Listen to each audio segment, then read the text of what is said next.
Bonjour, aujourd'hui nous allons donc travailler en préparation d'office une assiette de charcuterie. Assiette de charcuterie composée aujourd'hui d'un saucisson sec, d'un saucisson à l'ail, d'un jambon cru déjà tranché et d'une terrine de pâté de campagne. En produit d'accompagnement aujourd'hui nous proposons des cornichons, des petits oignons grelots au vinaigre et du beurre. Présentation du poste de travail, une planche à découper, une serviette qui va être indispensable aujourd'hui pour ne pas qu'on touche directement les produits, le saucisson à l'ail et le saucisson sec avec les mains. Deux pinces, un couteau d'office, un trancheur et j'ai ici un pot avec de l'eau bien chaude dont on va voir l'utilité au moment où je vais avoir besoin de trancher la terrine. Saucisson sec. Donc comme je vous l'ai dit, on ne saisit pas le saucisson directement à la main. Je vais détailler mon gabarit. C'est-à-dire que sur toute la circonférence du produit, je vais inciser le boyau, en prenant soin toujours de ne pas toucher le produit directement avec les doigts. L'affûtage du couteau, encore une fois, est essentiel pour faire un bon travail. Première opération, donc, inciser sur toute la circonférence. Deuxième opération, avec la pointe de mon couteau d'office, je vais chercher à dégager la peau, le boyau, comme ceci. Et à partir de là, par un mouvement délicat de va-et-vient, en essayant de ne pas toucher le produit encore une fois avec les doigts, je vais enlever ce boyau naturel. Je peux travailler de préférence avec la partie non tranchante du couteau, ou si je suis très à l'aise avec la partie tranchante. J'ai sorti le boyau directement dans l'assiette à déchets. Je change de couteau maintenant et je vais travailler avec mon trancheur. L'épaisseur, quelques millimètres, 2 millimètres, grand maximum. On travaille à la main, mais on doit obtenir le même produit que si on l'avait travaillé avec une trancheuse. On y va.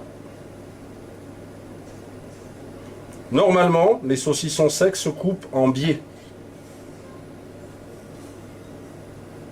Première tranche, deuxième.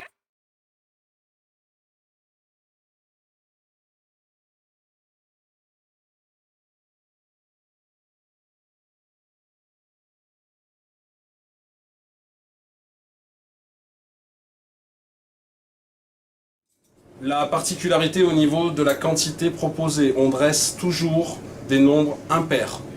Donc 3 tranches de saucisson sec. Je vais faire également 3 tranches de saucisson à l'ail.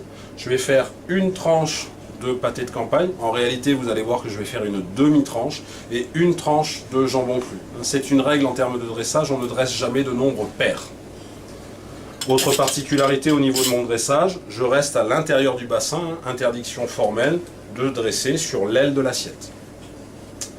Je passe au saucisson à l'ail. Même principe, je ne le touche pas avec les doigts.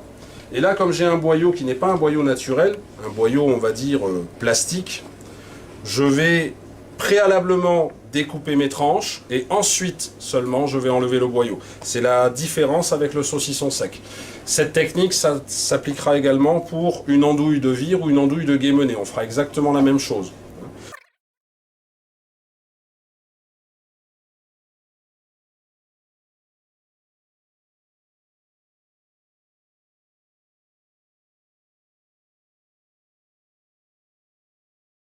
La cuillère, pour une fois, la cuillère, je vais l'utiliser dans la main gauche.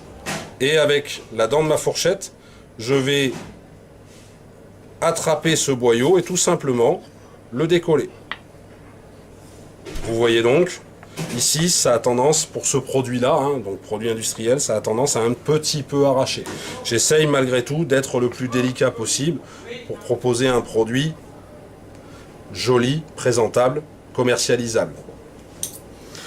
Ce boyau ne se mange pas, absolument pas. En revanche, pour le saucisson sec, parfois, on a des amateurs qui aiment le consommer puisqu'il s'agit, je le répète, d'un boyau naturel sur le saucisson sec.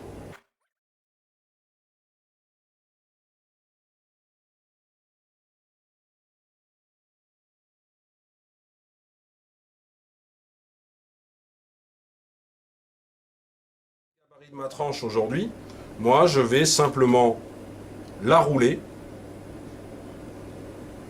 avec ma fourchette et la présenter comme ceci.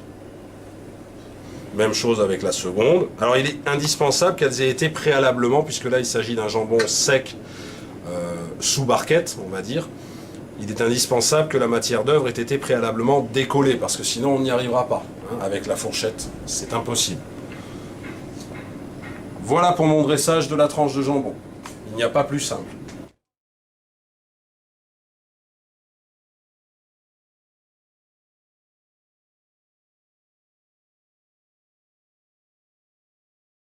J'utilise ici mon eau chaude pour chauffer un petit peu la lame et puis surtout pour lui permettre de mieux glisser, puisque j'ai un produit qui est très gras et donc il va avoir tendance à, parfois selon encore une fois la texture plus ou moins grasse, parfois ça va avoir tendance à s'écraser, à s'éclater comme morceau.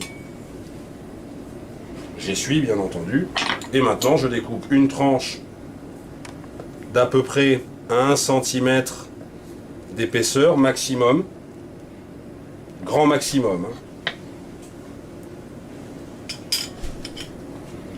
Et là j'ai ma terrine pour 2 personnes, puisque je vais maintenant la couper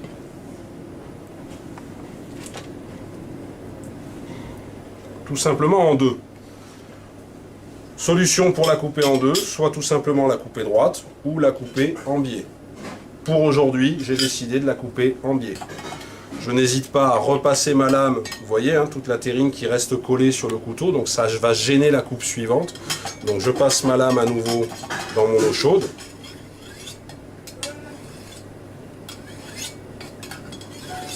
Je n'hésite pas, encore une fois, à essuyer mon couteau. Et je vais couper ma tranche en biais. Le problème qui se pose lorsqu'on coupe la tranche en biais comme ceci, c'est qu'on propose à un client la croûte, ici, et l'autre client n'en a pas. Alors on a une deuxième solution, c'est qu'on va la couper 2 fois en biais. Une première fois. Une deuxième fois, j'ai donc 4 morceaux. Je vous l'accorde, on est sur du pair. Mais en termes de dressage, je vais proposer à mon client cette partie-là. Donc on imagine qu'on a un seul morceau, on est toujours sur du impair. Et je prends soin bien entendu de toujours respecter mon dressage à l'identique.